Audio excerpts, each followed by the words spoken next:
Hello there, my name is Tom, aka, well, Tom from Modeller's Corner. And if you haven't guessed already, I'm a railway modeller, specifically in O-Gauge, and I've been doing it on and off since 2010. I went to the Langley O-Gauge show in that year. My model railway club took one of their layouts down, and I came down to help set up and operate the trains. As well as being the photographer, I was so engrossed in it that afterwards I started to buy the figurines. And that was when I decided to make the permanent change from the smaller scales to the bigger ones. And you know what? I've never looked back.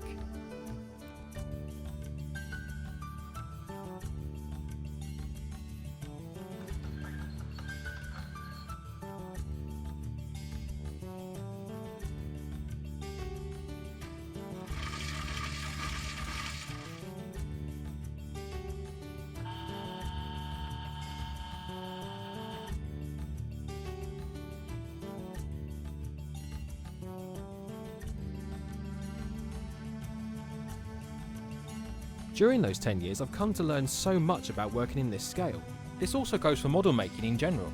I've learned what works and what doesn't work, what's acceptable and what isn't acceptable. Now, I had planned to make all my models, but after having been told not to take life so seriously and actually have some fun with the hobby, and of course forget about the price tag, I started to let my hair down and just buy some of the ready-to-run products.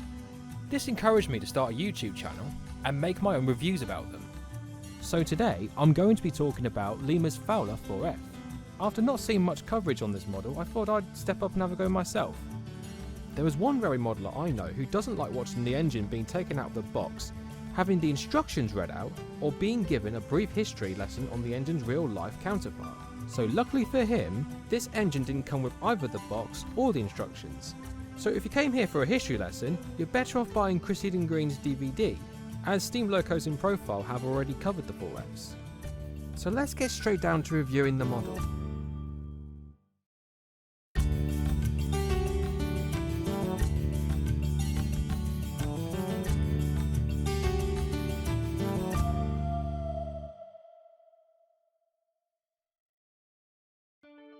Welcome to my corner. Now let's take a look at this very old locomotive. Before we start, I'd like to give a shout out to my friend Steve, who very kindly gave me this model. So I'm going to do my best to be as fair but honest during this review. From the end of the 1960s and early 70s, Lima produced an O-Gauge range in various European styles.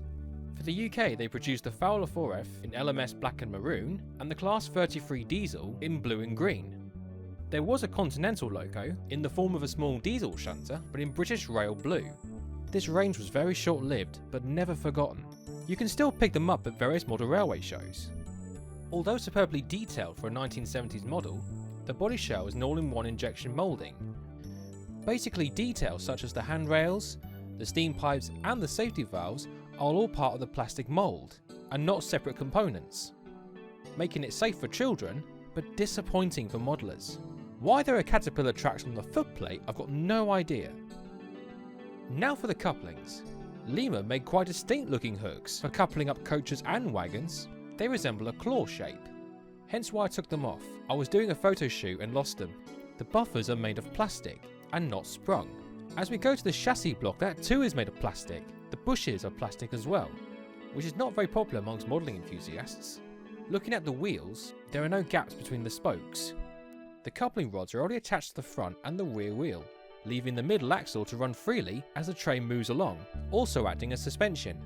There is even an absence of brake levers. Now for the tender. It's based off the Fowler 3500 gallon tender, a two-part injection moulding with no added weight. You could say the wheels help to compensate for that. The front and back wheel are attached to the frames, leaving the middle wheel as suspension. Again, nothing separate. All the detailing is part of the mould. The only major difference is the buffer beam, which has been left black. There is normally a coal feature here, but Steve took it out in favour of using real coal, in which he didn't get round to.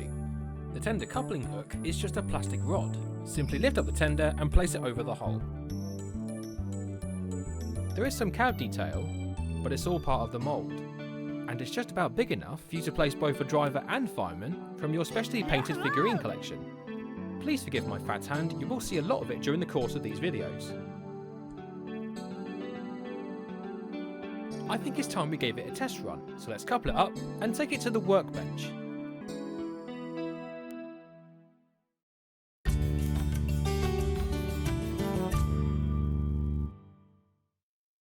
This is my test track. It's also where I keep my unfinished wagons. So let's put this into reverse and see what we get. Well, that's not a very good start. To be fair, I haven't run this in ages. Sometimes the best thing to do with this old motor is to leave the power on and nudge it every now and again. This should help to wake up the motor. But for the purpose of this video, we're going to do it the fun way.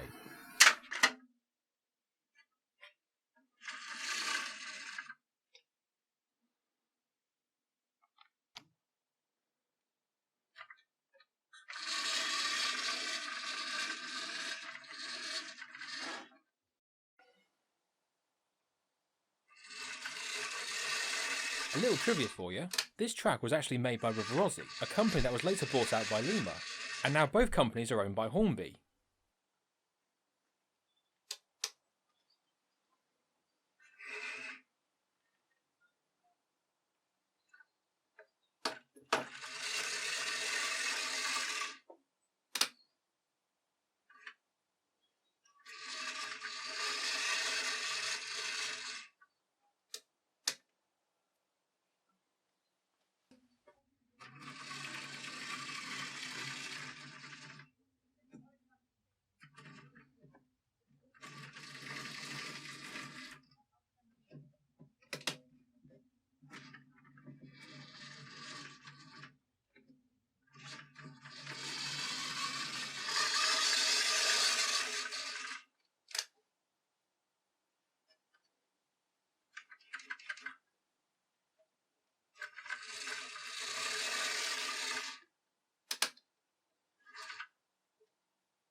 Okay, so from what we've seen, it's not a good runner.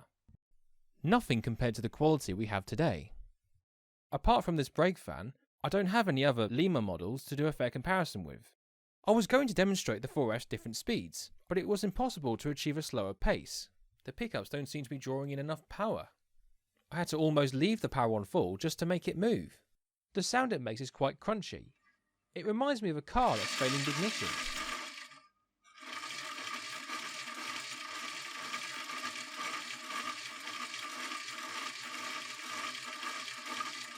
It's almost as if this motor wasn't made for this particular engine. Someone on Twitter mentioned that the O-gauge model uses the same motor as Lima's 00 models. So I unscrewed the body shell. Alas, the infamous Ringfield Motor. Back in the day, it was quite common to see these being used in tender-driven locos and diesel units. And I believe Lima used this for nearly all the locos in the 00 range.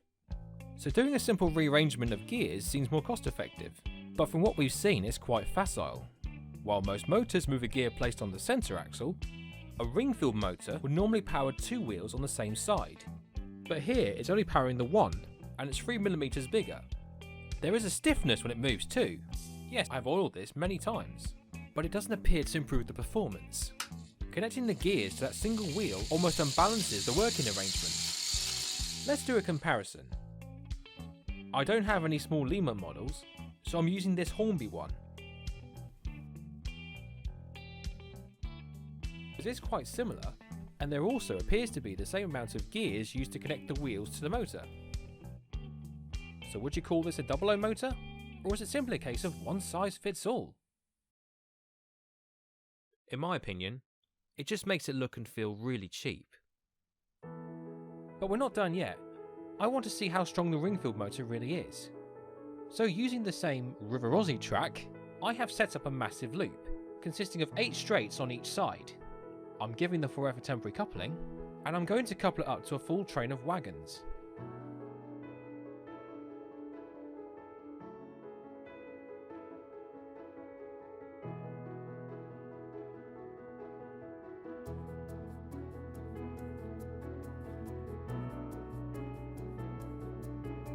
Again, I didn't have any Lima wagons, so my compromises are from Pico, Slaters, Parkside, and Ian Allen.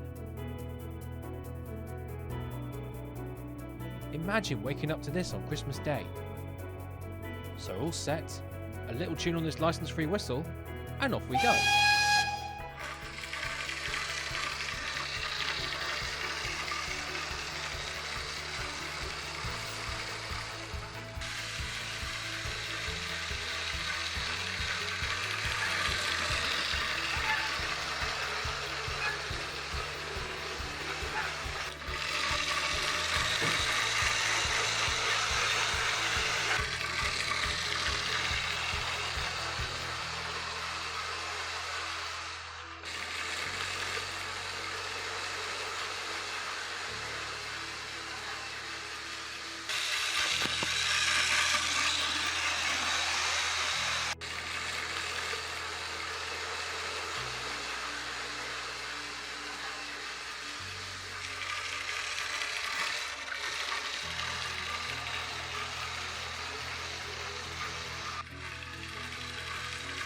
That was good. Let's try pushing the train backwards.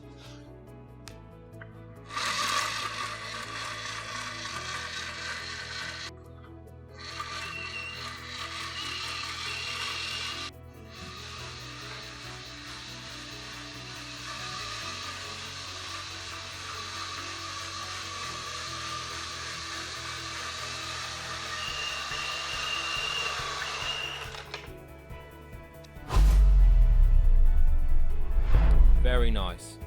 I was actually quite impressed with that. It took a while to build up some speed, and obviously it prefers to start on straights rather than curves. These kits were given some added weight, more so than Lima would have placed in their wagons. I don't know about you, but for me this test was eye candy. Now let's put these wagons away and give it a lighter train to do. Let's use these brass coaches, my light railway coaches, aka Annie and Clarabelle Mark 1s.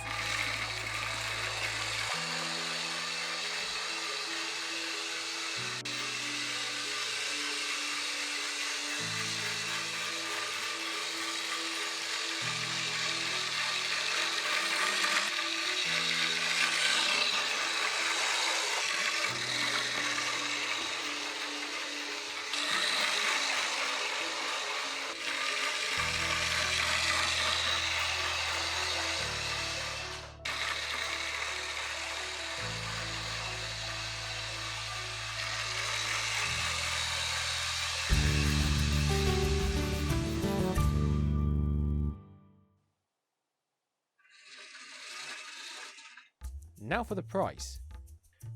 As you know, I paid nothing for this, as it was very kindly given to me. But of course, depending on the quality, you would expect to buy one of these second hand at a price between £40 to £100. I wonder if it's really worth it, just for a couple of bucks. A couple of 50 to be precise.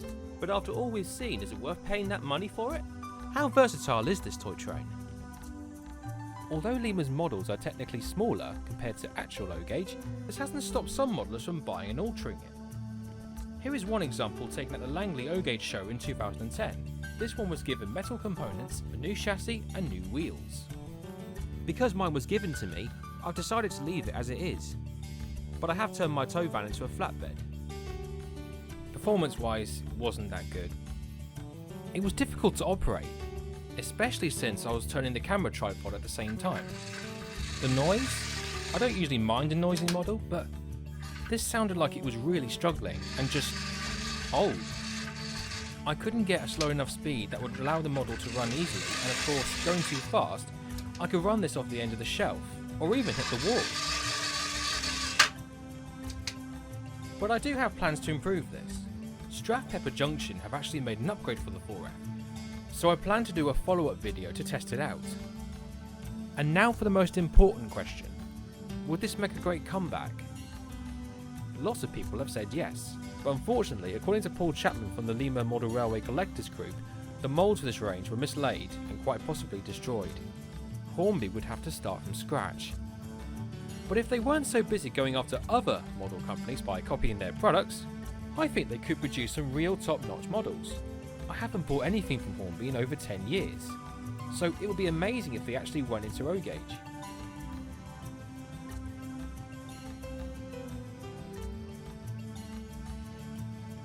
To sum up then, do I think the Lima 4F is a good model? It's okay. A thing of the past toy of a thing of the past locomotive. If you're a Lima collector, this would make a fantastic addition to your collection. And if you're thinking of getting into Rogate, this makes a good starter model. Despite newer models becoming almost ubiquitous, the 4F still remains popular. And if Hornby can ever magically revive any of Lima's O-gauge range in any way, I would welcome it with open arms.